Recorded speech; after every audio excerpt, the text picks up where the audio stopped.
If I could persuade you to believe what tonight I hope I will try to, your entire world would change. You hear the word God, the word Jehovah, the word Lord, the word Jesus, the word Christ, and you think of something other than yourself, one that is greater, one that you would worship. Tonight it is my purpose to show you that God and the eye of man are one. When you say, I am, that is the God of Scripture. Confined as you are, you think, how could it be? God created the universe and sustains it. And here I am, like a little worm, 10 years, and then I vanish. But now let us turn to Scripture. We turn now to the 16th chapter of Matthew. And the question is asked of the disciples, the followers, those who have heard him. And he said to them, who do men say that the Son of Man is? And they reply, well, some say John the Baptist, come again. Others, Elijah. Others, Jeremiah, or one of the prophets. And then he said to them, but who do you say that I am? And the spokesman called Peter answered and said, thou art the Christ, the Son of the living God. And he said to him, blessed art thou, Simon Bar-Jonah, for flesh and blood could not have told you this, but my Father who is in heaven. So here he equates the Son of Man with the eye of man, not the organ that sees or through which you see, but your sense of awareness, that I amness, when you are aware of being, your consciousness, your human imagination. So he equates the two, the Son of Man spoken of in the Old Testament and brought forward into the New, is nothing more than the eye of man. And he calls it the Christ, and defines Christ as the Son of God. Now we find Christ being defined in the New Testament as the power of God and the wisdom of God. So the eye of man is the power of God and the wisdom of God. If man does not know it, well, then he will not exercise that power. He will not exercise that wisdom. So tonight I am trying to persuade you that when you say I, before you say anything, that is the power and the wisdom of God. You can't separate the power of God and the wisdom of God from God. So you will say in the end, I and my Father are one, for he is called the Son of God. Now we are called upon to test this, if it be true. Can we test it? I hope you'll put it to the test. When I tell you that your own wonderful I amness is God, though prior to that you believe that you are little something, moving across the earth for a few years, 70 years, and then you will vanish, in the hope of some restoration, but a hope, no assurance. But now I'm going to tell you that you really are God. Your own wonderful consciousness, your human imagination, that is the God of Scripture. And there is no other God. Imprisoned as you are in these bodies of flesh, you did it for a purpose. Now let us see what it tells us about this Son of Man that is now equated with the eye of man. No one has ever ascended into heaven but he who descended from heaven, the Son of Man. You'll read that in the 3rd chapter, the 13th verse of John. So here we find you are a pre-existent being. No one can ascend into heaven but he who descended from heaven, the Son of Man. Your ascension in the next verse, the 14th verse, is showing you how you ascend. As Moses lifted up the serpent in the wilderness, so must the Son of Man be lifted up. That's all imagery, and yet it is true. You descended into generation in a world of death, where everything begins, it waxes, it wanes, and then it disappears. But there's something in you, clothed in this garment, that does die. That is pre-existent. And its home is heaven, which is harmony. You gave it up completely. You aren't pretending that you're a man. You descended into man. You became man. With all the weaknesses, all the limitations, all the restrictions of man, to experience this world of death and decay. There will come a moment in time that you will ascend from this restriction, taking with you the experience that is yours because of this restriction. And you will ascend in the same manner that Moses lifted up the serpent in the wilderness. That was an adumbration. That was a foreshadowing. You will rise from the base of your spine, up your spine into your own skull, for heaven is within you. And you will rise like a fiery serpent, without any loss of identity. The form you wear, I hesitate to describe it. I will tell you that your face is human, your hands are human, your voice is human, but do not ask me to describe the body that you wear. It's infinite power, infinite wisdom, and yet it is a form. You are that fiery being that descended, not because of anything that was wrong when you descended. The fall is not because of any mistake on our part. It's a predetermined plan to come down into the world of death and decay and overcome it. If coming down, wearing these garments, we knew who we were, pretending that we were men, we could not accomplish it. Any more than an actor on the stage, pretending that he is Hamlet, can actually play that part. He has to actually assume it, but even then it is still with a little something in his mind. He knows he is the great actor who tonight will go home to his lovely home, and he'll take off the garment and hang it up once more, and tomorrow he'll replay the play. You don't do that in this play of God. You don't take off the garment.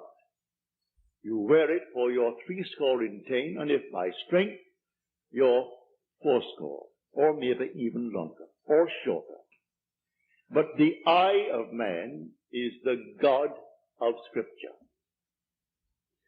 Put it to the test. Let me now, first of all, before we go into the testing of it, make clear what I said on the last lecture night, Friday night, prompted by a question that was asked here. For I had said in the previous lecture that there are ranks in heaven as they are on earth, for this is only a copy. Everything here is a shadow. It's a copy of the eternal realities. And in the 12th chapter of 1 Corinthians, Paul describes the 8 ranks. He does it many times, but he never changes the first 2. The first is always the apostles. The second, the prophets. The third, the teachers, and then he goes on. Miracle workers, healers, helpers, administrators, and the speakers in tongues. But he never changes the first and second, the apostle and the prophet. You might think, because I told you I am sent, and the word sent means an apostle, that I am appropriating unto myself a certain first rank. But now, to put your heart at peace, I'm going to quote the 11th chapter of Romans. As of old, for there are always a remnant of old, and the remnant simply means the elect of God. You're not elected because you're born by accident into some ethnic group. Has nothing to do with that. A descendant of Abraham after the flesh is not necessarily the elect of God. You are chosen from any race, any nation, any religion. Well, how the choice is made, no one knows. It remains the Father's secret. But Paul qualifies it in this manner. There is a remnant to this day, called by grace. And if by grace, then it is not on the basis of works. Otherwise, grace would no longer be grace. Therefore, no one who is called and sent can brag. If he brags, he is not the sent. Because it's all by grace. He didn't earn it. It's not by merit. It is simply a secret known only to the Father. So when we are called, incorporated into the body of infinite love, who is God, and then sent, let no one who is sent raise a finger to brag, to boast, for it is all by grace. Read it in the 11th chapter, the 5th and 6th verses of Paul's letter to the Romans. So now I have stated that. So do not think for one moment when I tell you I have been called and sent that in any way I am trying to act superior. For there is no intrinsic superiority to those who are called. Now he uses an analogy which I do not think adequate, but you can read it in the book itself. He uses the analogy of the human form, that not all are head, eyes, nose, teeth, and so on. But that is a weak analogy. Nevertheless, he uses that to show you the different parts in one body. But now to come back to make this a very practical night. Believe me that when you say I, before you say I am John, I am Bill, I am this, I am that, I am the other, you are declaring yourself to be. And that sense of being is God. That's God. Now what are you going to put on it? All things are possible to God. All things. You could say now, as you're seated here, after first affirming that I am, you could then assume that I am, and you name exactly what you want to be. If you believe what I tell you about your own I amness, and remain faithful to what you have assumed, that assumption will harden into fact. When you pray, in the true sense of the word, you do not pray to any external God. That was my command when I was sent down with the blue bloods. Has nothing to do with the social structure of the world. It has only to do with church protocol, all external worship, all ceremonies, everything that leads the individual outside of himself. To put a little cross on the wall and then bow before it and see it as something external is not what Scripture teaches. Buried in the Old Testament there is a pattern. So he said, taking the 12, we're going up to Jerusalem. And everything written about the Son of Man, which is the eye of man, will be accomplished. But they did not understand what he said. It was beyond their ability to grasp. He is going up, and only the one who has experienced Scripture, which means he has actually resurrected the pattern, playing the part that is the central part of Scripture. He resurrects the pattern, all within himself. He plays all the parts. He is the one who is born from above. He is the one who comes out of the grave, unassisted. He is the one whose 3 witnesses bear witness to his birth from above.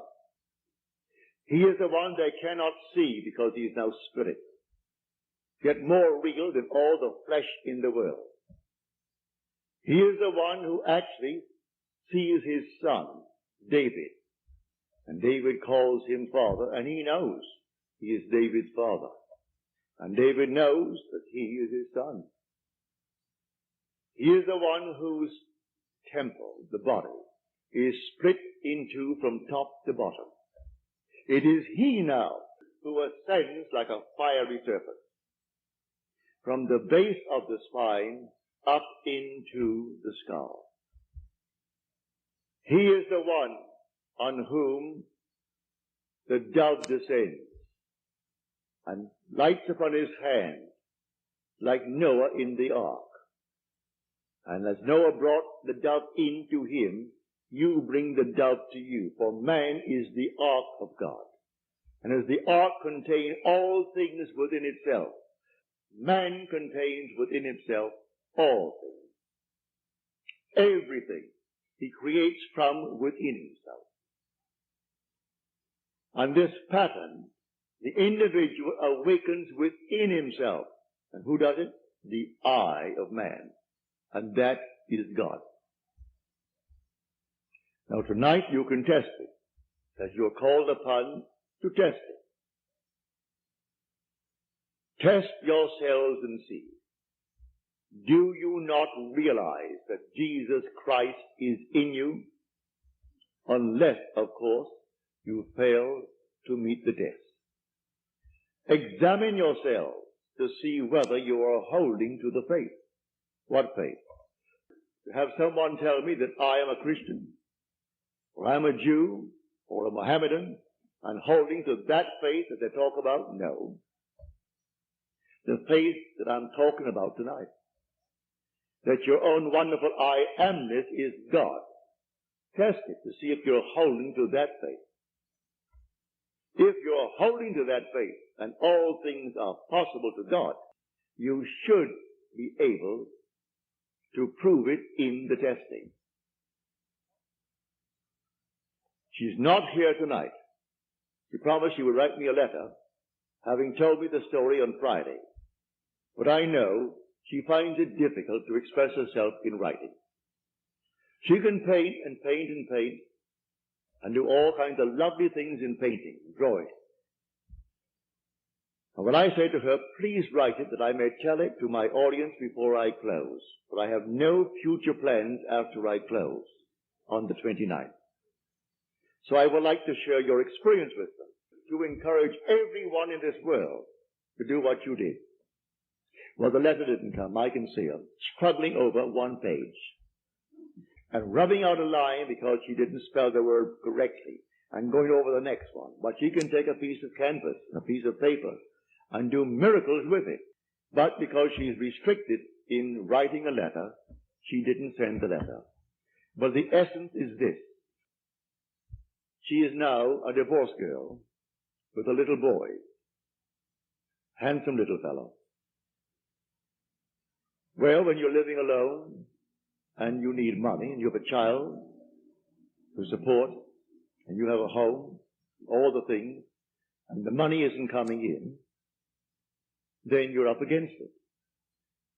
So she said, I blew my top, as you're told in the Psalms to do. She said, then I applied this principle, and I assumed that I had exactly what I need plus and plus. Then I got a call from First National City Bank of New York City. Now that is the second largest bank in our country. Bank of America comes first, they are second, and Chase Manhattan is third. Given me an order. She has no agent. This is an unsolicited statement. An order for $5,000, which she can execute and deliver within a month. Well, the First National City Bank of New York is not going to be hard-pressed to pay her immediately $5,000. If she called them and told them to pay it in advance, they would willingly pay it in advance. And she said, I can execute that order in 1 month. But I want the details. I had hoped she would send me, as she promised last Friday, but knowing her restriction concerning the use of words. She can use the brush and use the pen and use the pencil, but she's limited in the use of words. Eventually, she will send it, but I had hoped to have it by tonight. So I could give you exactly what she did. But this is what I do. Having convinced myself through experience, I have come to the conclusion that because I am aware that I am, that is God. For if by him all things are made, and without him is not anything made that is made, and I start from scratch, only imagining a state, and then I boldly assume that it is real, that I am actually experiencing that state now. And then in the not distant future, that state crystallizes in my world. Well, then I have found God. I have found the source of the phenomena of life. My only concern then is to share it with others and tell them, for they're all one. We are one. No one is greater than the other, not fundamentally. In his claims of what he is in the world of Caesar, he has more money, or he has so-and-so and so-and-so, but basically the same creative power in the man tonight behind bars serving life is the same creative power of the one who sentenced him to life. It's the same being. There is only one God. Hear, O Israel, the Lord, our God, the Lord is one. And the word translated, the Lord, is Yod He Vav He. Properly translated is I am. When you go unto the people of Israel, and they ask you, what is his name? And you claim that the God of Abraham, and the God of Jacob, and the God of Isaac sent you. You say unto them, I am has sent me. That's my name forever. And by this name I shall be known throughout all generations. But man finds it difficult keeping the tense And so he speaks of thou art, or he is. And he never actually comes down to the fundamental and knows that I am. I am the cause of the phenomena of my life, good, bad, or indifferent. I have to live with it and change my assumptions if I would change the world in which I live. But now, can I help a seeming other? I say you are myself pushed out. Can I help another? Yes, because there's only one. If your request of me comes within the framework of the golden rule, something that I would like done to me, then I can willingly help you. If you ask of me that which does not come within the frame of the golden rule, do not ask it of me. I grant you complete freedom to go elsewhere and go to anyone who will tell you they can do it in spite of what he said. Go ahead. But if anyone asks of me any request, all that I do is this. It's so simple. We are told in Scripture, whatever we ask of him, knowing that he hears it, it shall be done for us. If we know he hears it. Well, can you imagine you seated here on the surface of your being, a rational being, knowing something that the depth of your own being that encompasses you doesn't know? So you know, and you think, well, he doesn't know. Well, read that in the story of Ezekiel. You'll read it in the 38th chapter. And these are the elders of Israel that went into the dark room. And they are carving on the walls all gruesome things. And they said within themselves, the Lord does not see us. And the Lord is speaking to his prophet Ezekiel. And he said, the elders of Israel say that I do not see them. And watch what they're doing. Making all these abominable things within the great cavern. They will all reap them. Because I see everything that the elders of Israel see. But they think because it's dark and it's a cavern, no one knows what he's doing. That God doesn't know it. I've said time and again, there is no fiction in this world. You might have heard the story, and you read the story, concerning the sea-jacking of the Queen Elizabeth. You might have read the article in Time that some girl at Hunter College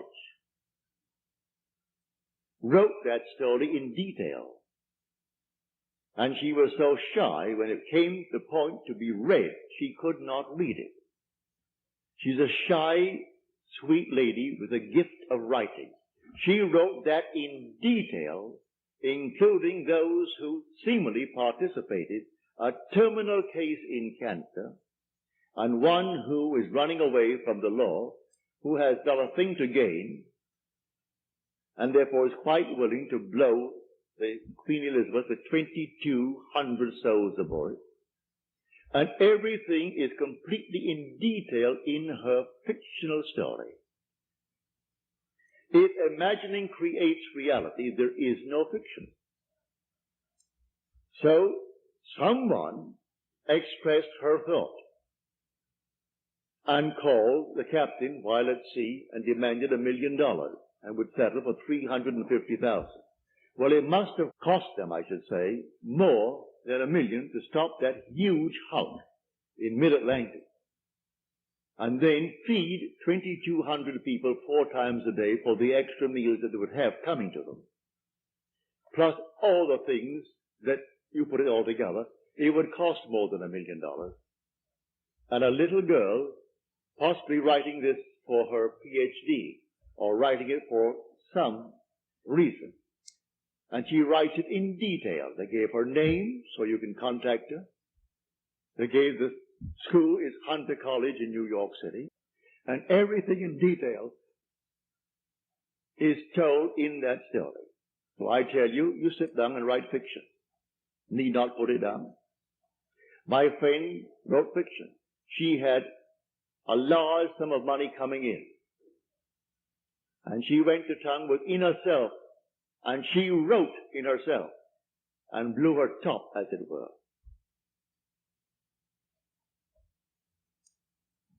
Thank you, Harry. Thank you. Didn't drink enough tonight.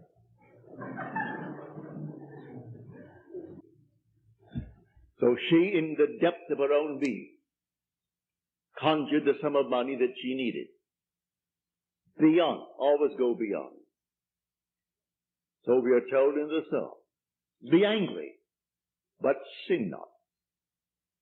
Commune with your own heart upon your bed, and be silent. Yes, blow your top, but do not let the sun go down upon your anger. Be silent as you commune with self. You don't commune with another, for the self of man is God. So be angry, but sin not. Commune with your own heart upon your bed. Not communing with another, and then you actually know exactly what you want. And in that state, fall asleep. And in a way that no one knows, and you, in your surface mind, you do not know, it will all come to pass. Everything in the world is created this way, but man does not know it. Who knows tonight who is treading the winepress that is going to cause a change of mind in tomorrow's world? But when they do it, they are intense in the doing it. If you are lukewarm, you're told in Scripture, I'll spew you out. Would that you're either hot or cold. But because that you are lukewarm, I will spew you out. You can't do anything if you're lukewarm. You must be intense about it. You want to be rich? All right, can be rich. You want to be known? You can be known. No matter what you want, but you must be intense about it. And then commune with your own heart upon your bed, and then let it drop. You'll read that in the 4th Psalm, the Psalm of David. So I say to everyone here, believe me, your own wonderful I amness, your consciousness, your wonderful human imagination, that is God. And all that you behold, though it appears without, it is within, in your imagination, of which this world of mortality is but a shadow. So you can change the shadow if you change the object, for you are the light. He said, I am the light of the world. Change the object that you're holding within yourself and identifying yourself with it. Change that object, you're light enough, and you'll cast a new shadow upon the world. So you say, I am, and you name it. And then you say, I am unemployed. No, I am gainfully employed. Making more than I've ever made before. Don't ask yourself how, why, and through whom. That is not your conscious reasoning mind's concern. If you take the intellectual background, the educational background of those who are making top money in the theatrical world, I doubt that they could pass any college examination. I don't think they could pass any entrance examination to college. Yet they're making $1 million, $2 million a year. Do you think Bob Hope could pass today's examination for entrance into college? Well, all of his material is written for him anyway. Can't even write that. But he has millions, all right, because that's how he dreamt. May I tell you? I know the background of the man. A friend of mine who is now gone from this world played in vaudeville with him. And he would borrow from my friend every week a sum of money because he had to go to that post office and buy a postal money order and send to his bank. He borrowed money that was interest-free, because he was sending in money that was not interest-free. He had to send a certain sum of money every week, and he would send it into his account. And borrowed from my friend Harry Webb, who had a band, and they played together. Not in the same act. Harry had his own act. He has a small band. And Harry was the outgoing personality who didn't care about money, and so he wanted money. Hope wanted money. He would loan him the money. He always paid it back the next week and borrowed it again, because he had to have so much in that bank every week. And when they would go into a restaurant and food was left over, like bread and butter, who took it all home? Bob Hope. Bob took all the buns, all the rolls, everything that was there uneaten. He paid for it, and you paid for it. You don't want it, Harry, do you? No. All right, so he took it home. So he has 400 million, so they claim. That was his goal in life. If that's your goal, have it. I speak of another goal. The goal of awakening to who we are. When man awakens from this dream, the whole vast world and all that it contains is as nothing to the being that you are. You came down from heaven, where the whole is yours. As you're told in the 50th Psalm, if I were hungry, I wouldn't tell you, for the world is mine, and all within it. The cattle on 1,000 hills are mine. So why should I tell anyone of my need when it's all mine anyway? I would slay and eat. When you awaken, you don't ask anyone if you awaken from this dream of life. But while you're in it, all right, we're one. This little hand of mine, if it begins to itch here now, it's easier for me to take this hand that is not attached to this and scratch it, than to try to bend this thing out of shape to scratch the back of it. I could rub it here, but why not? This is easier. And take a part of my own being to ease the itch. We're all one pushed out. So you can do it. Ask anyone that you trust. May I tell you, he isn't, if he knows how to pray, he isn't going to burst any blood vessel. He isn't going to get down on his knees and pray to any external God if he knows how to pray. He isn't going to beg of anyone in this world. What he will do, he will simply represent you to himself as one telling him that you have what you asked of him. And when he is satisfied that you told him that you have it, don't ask the second time for the same thing, because he is not going to listen to you. He heard it, he is still hearing it, and he will continue to hear it until that which he has heard is perfectly externalized. So don't think you need several treatments. That's a lot of nonsense. Treatments for what? It either is or it isn't. So when they start getting you on the hook and say, no, I think you'll need more treatments. You'll need more treatments. She or he or the crowd, they do not know what they are doing. When you pray, go within and close the door of the senses. Deny all that seems so obvious. And your Father who is within will reward you openly. But commune with self, for you and the Father are one. So you commune with self. And what does he tell you? Exactly what was asked of you. He heard it, and he has all the ways and means that you on the surface of your being know not of. He will do it. You can ask anything of one if it comes within the framework of his code of ethics. Don't ask anyone who knows how to pray something that does not come within his golden rule. Do unto others as you would have them do unto you. Just as simple as that. And most of the requests would come within that rule. And so you simply hear it. And then you drop it completely. And in the depths of your own being, you're still hearing it. And the Father knows all means, all ways. And so he singles out the best way to externalize it. Here in New York City, many years ago, this lady, a lady of considerable means, She left her home in New York City and went off to Paris with her 2 children, leaving her home and her maid. Before she returned, the maid took all of her furniture and took it away. When she returned, the apartment was there. Rent was paid every month.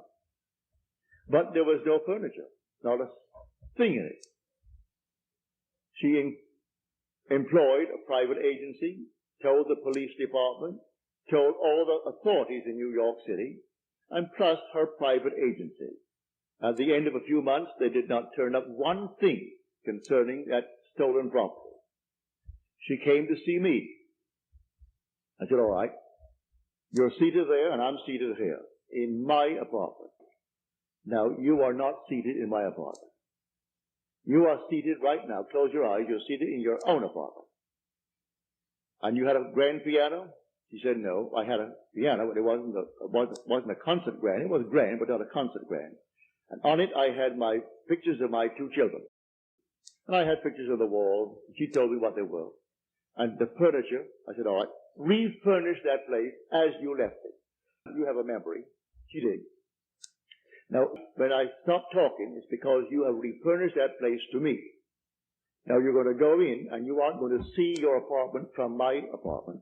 You're in your apartment. And you can feel your chair, and get off your chair and feel the piano, and see the children, the pictures of the children, and that's what you're going to do. She agreed she would do it. And then, we simply broke the spell. What did it take? 2 minutes? 3 minutes? That week, she went to her bank on Madison Avenue. As she was coming out of the bank, she had a past history of a little mental state where she was put away for a while because she needed psychiatric treatment.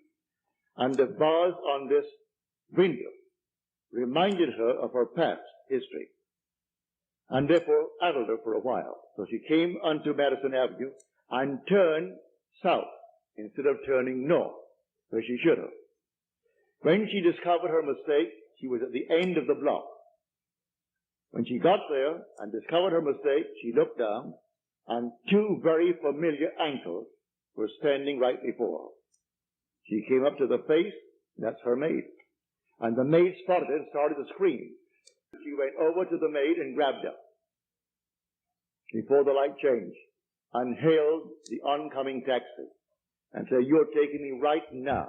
And the maid, who could have killed her, she was so big and strong, was so reduced to impotency because of the discovery. And the maid took her to the place where she had stored that furniture. She said, I'm not bringing action against you. I want my furniture. And she got it back into her own apartment within the week. A seeming mistake was the way the Father laid her. All I ask is to go to the end. If I go to the end and give thanks to the end and for the end, it's done. Now let the one in the depths of my own being devise the best means to take me to that end. The end is where I start. The end is my beginning. And that is a story that I know from personal experience. So do not attempt to devise the means and tell the one that you ask to pray for you how it should be done. He will lose all interest and turn his back and say, go elsewhere. You don't go into a doctor's office and tell him what he should do. If you go to him because you trust him, well then you either got to trust him and continue, or you're going to leave him. Well, if you go to someone that you really believe who knows how to pray, don't tell him how to do it and what means should be employed in order to do it. He is going to go to the end if he knows how to pray. The end is where we begin. In my end is my beginning. And we're always ahead of our evidence. So I go to the end. I see the whole thing done and then drop it and let it happen in my world. So to come back, the I within you now, and you say I, no matter how little you have thought yourself so far, May I tell you, you are the infinite God. And when the story of Jesus Christ repeats itself within you, you will know it's all I. No one called Jesus is going to appear. He is not going to push any stone away from you when you come out of that tomb. And then you'll know the words of John.